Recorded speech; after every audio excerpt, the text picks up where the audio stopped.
kumva ko ya mpano yahanwa biracyakorwaho iperereza niba hari uruhare yaba yaragize.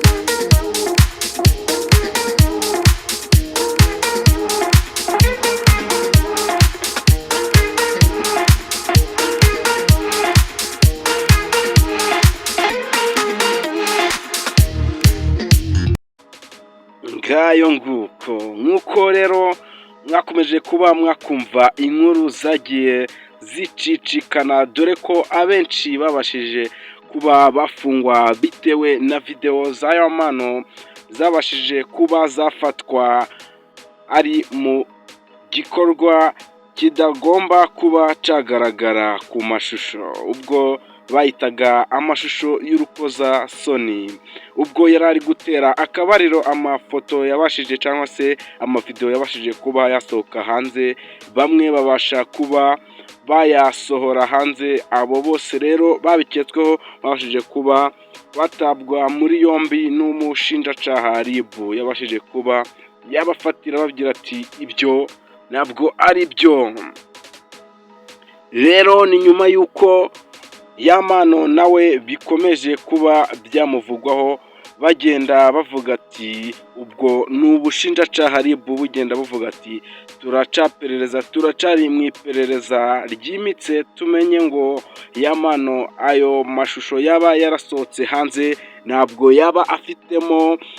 uruhare cyangwa se ntabwo yaba yarabishaka. Rero bagenda bavuga ati nitumara kumenya ko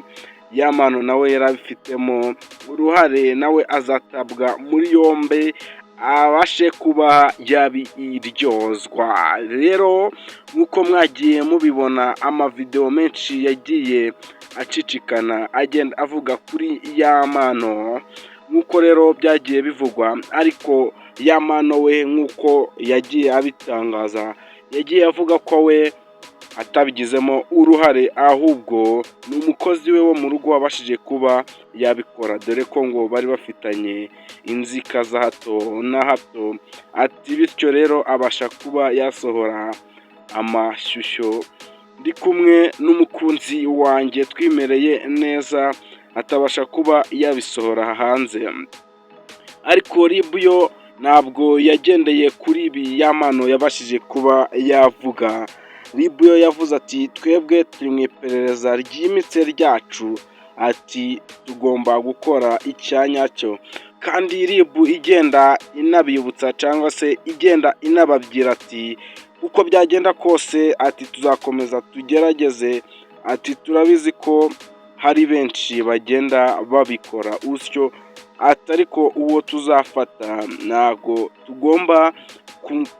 kugendera kuko ari cyangwa se ku bwamamare yaba afite bwose,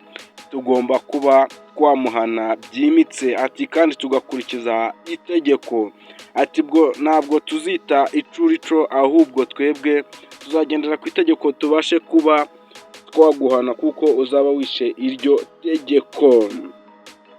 Nyuma y'uko rero Yamano yigeze gukora igitaramo kumwe na The Ben, ubwo bari mu gitaramo cyari gikunzwe cyane, dore ko Yamano anagenda avuga ati kuva kiragiye nabashije kuba naba undi wa nyawe, ati nabashije kuba nazamura izina, ati nk'ubwo byari bimeze byari bigoye, ati ariko nabashije kuba nakoresha iminota mike bari bamaye mbasha kuba na performinga kuri stage, ati bigenda neza, ati kandi nkomeza gushimira The Ben cyangwa se Tiger, umwite uko ushaka, agenda amushimira amubwira ati warakoze cyane wabashije kuba wangira undi, ati ubu niyumva ameze neza, ati agahiti kose cyangwa se agatwiko kose mfite ni wowe wakamaye. Ariko na The Ben ntabwo yabashije kuba yamuca intege, yaramubwiye ati komeza uzamuke, ati ukomeze uzamure intera, ati nibyo binshimisha, ati nshimishwa no gukorana n'umuntu akabasha kuba yagera ku rwego rushimishije, ati nanjye biranshimisha cyane cyane. Rero tuti twakomeje kubana muri iki kiganiro, twari turi kuvuga ku makuru ya Yamano RIB igenda nawe imupererezaho irebe ko nta kintu na kimwe yaba yaragizemo uruhare muri ari amavideo yabashije kuba yasohoka. Rero nshuti twakomeje kubana muri iki kiganiro, mwibutsa ko nimba utarakora subscribe yikore kugira ngo ibindi biganiro byiza tuza tubagezaho bize bibagereraho ku gihe. Mwari kumwe na Benjamin, ndabashimiye, Imana ibarinde, turabakunda cyane, ciao ciao.